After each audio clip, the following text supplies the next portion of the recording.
All right. Finally, today, I want to talk about FE, extroverted feeling, plus NI, introverted intuition.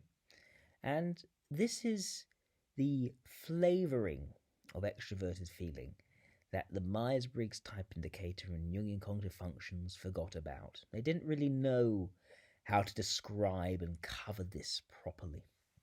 When they went to talk about FE, they only talked about harmony. They talked about all the nice, sort of cuddly, friendly side of FE, which, when it's blocked with SI, yes, it does get like that. It does get nice and friendly. But also, as a result, not too deep, not too raw and authentic and profound. It's very much just pleasant and nice, and there's nothing wrong with that. That's what a lot of people like that. I especially like that, but that's not an intuitive way of talking about FE. It's very much a sensory way of talking about FE. But FE plus NI, it's not really understood and covered. It's kind of mixed up with other things. Like it can become confused for FI and NE. It becomes almost goody two shoes in a way which doesn't quite really makes sense because it's no longer emotional. It's no longer about getting everyone involved in the cheer anymore. So it kind of loses itself because I don't think that Myers-Briggs type indicator really knows how to describe feeling when it's not all sort of nice and cuddly. And that's the thing. Today I'm going to be talking about emotions, extroverted feeling, in a way which isn't cuddly. Instead, it can be quite shocking. It's quite raw and profound. This is the kind of feeling that hits at your core, at your nature, that really wants to provoke the way you feel, to make you think in a different sort of way, in a way which is more meaningful, is more profound. This is drama. This is FE plus NI is dramatic in its nature because it's taking emotions, it's taking extroverted feeling, and it's relating it to deep set trends, where things have come from and where it's going to go. It is a sense of vision and purpose and destiny being brought in with extroverted feeling. It tends to romanticize this idea of destiny greatly. It's not like TE and NI, where it's quite skeptical and what are the facts pointing to, why should I believe this? Instead, this is more about the passion of someone who really believes that this is the direction, this is the true path we're going to go on. There is definitely that romanticization of destiny going on here. This is our destiny, this is where things are going to be going, and speaking very positively about that. But it could also be speaking negatively. This is going to be a disaster. We are heading for terrible, terrible things. And it's, again, injecting emotion into it as opposed to extroverted thinking. It's not, that's never going to work. It is, disaster is coming. I foresee where that's going to be going. And that's another key thing for FE plus NI, is there always a sense of just knowing. These aren't types that are good at going into the data to show you how it all works and why it's going to go there. They don't tend to explain. They just know where it's going. There's no facts here. It's just a sense, a knowing, a foretelling of where it is. So it's not so much strategic planning ahead, thinking about how that fits, thinking about how the different steps lead to the outcome. It's more of an intuitive knowing and sense, this is our destiny, this is what will happen. There's no other future but this. This is going to be inevitable. And that could be a great, great thing. That could be the destiny that will unfold before us if we just, as long as we're mobilized towards it. Or it can be a sense of fatalism, like, this is my fate, this is where I'm going to end up in my life, this is where things are almost destined to go.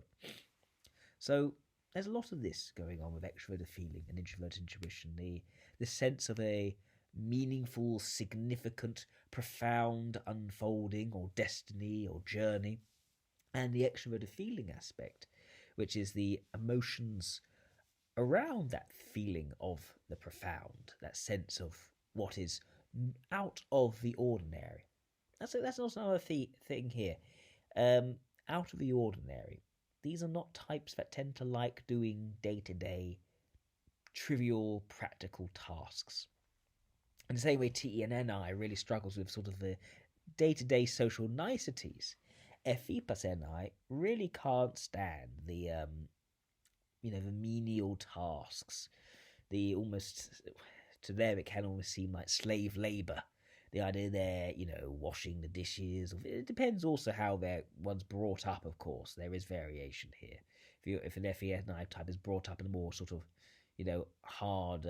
harder environment where, they can't afford to be so privileged as to not actually wash up and do all that sort of stuff, then fine, they'll adapt to that.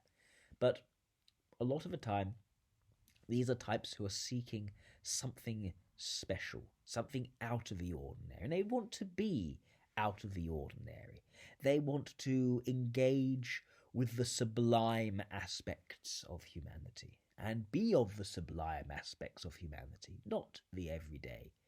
These are types that, rather than FE and SI, which is about very much including everyone together and everyone having a good time, FE and NI wants to find those circles of belonging that are special, that are shiny, that have a certain exclusivity to them.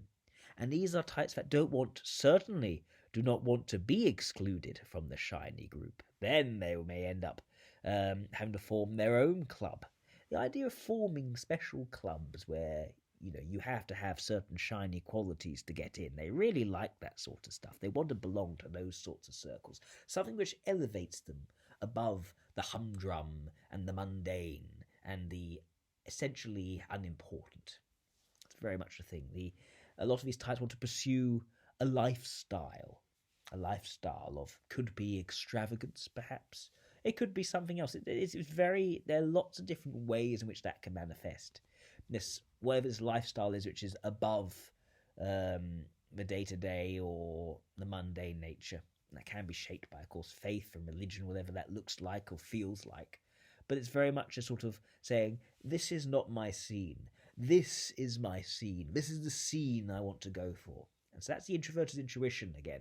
It's saying no to certain possibilities. It's not just accepting and tolerating it all and making it sort of nice and pleasant. It's actually saying, this is the direction I want to take my mood. I want to take my vibe. And this is how I'm going to have that sort of perhaps more profound and inspirational effect on other people. So when you think of FENI types, think of, well, they could be in all different sorts. They could be politicians and celebrities. They could be musicians and artists. They could be even military leaders. They could be all sorts of different sorts of people. In many different ways this can appear. But the idea is that they've found a way to communicate their identity, their sense of authenticity. And authentic self-expression is an important thing here. This idea that it's not about surface-level positivity.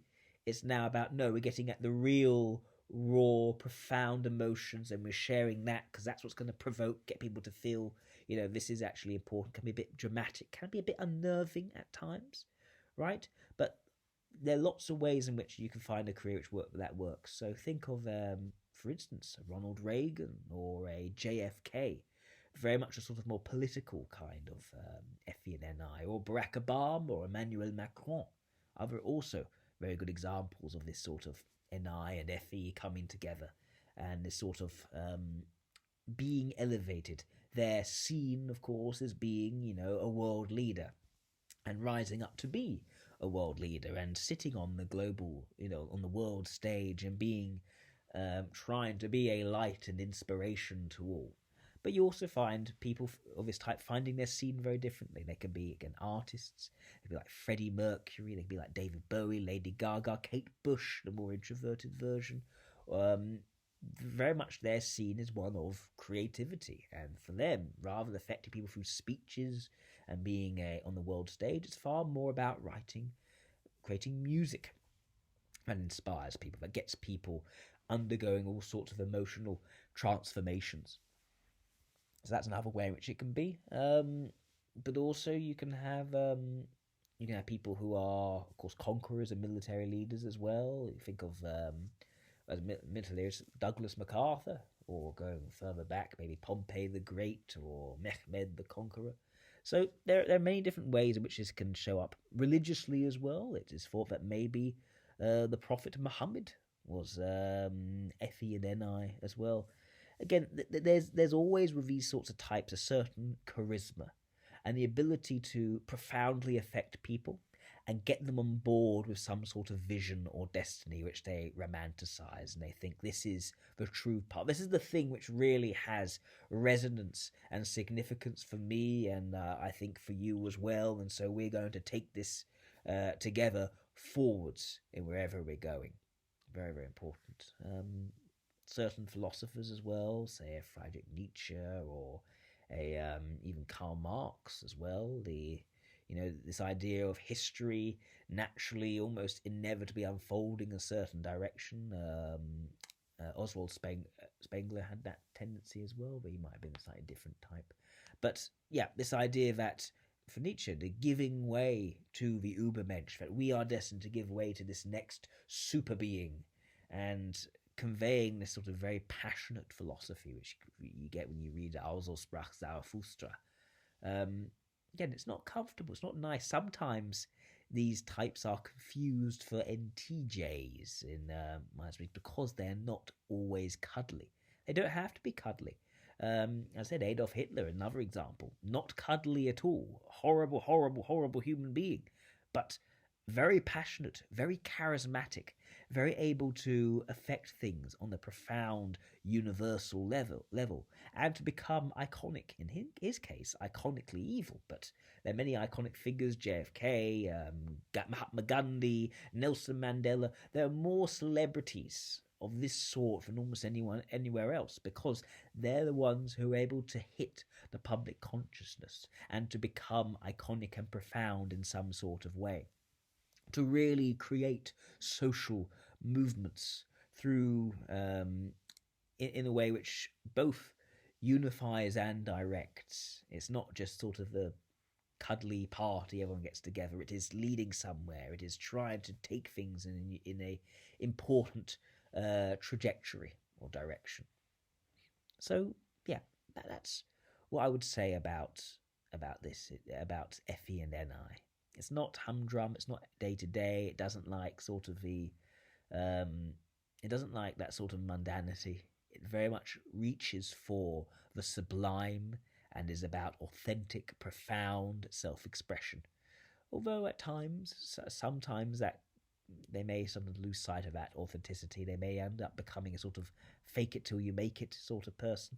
Often the more extroverted version can fall to that. The introvert version less so. They can become more fanatical in the vision and where it's going, and the profound meaning and significance and all the sort of symbols that are associated with that. These aren't types which are very sort of tied down to day-to-day reality, you could say. It's very much a sort of the profound, sublime, spiritual direction we are taking things in.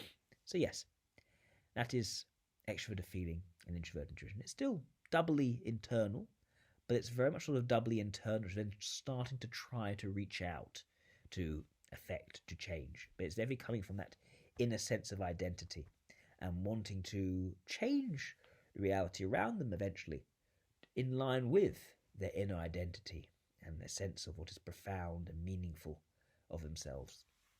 So yeah, that's FE and NI together. I hope that helped. That finishes my videos for today.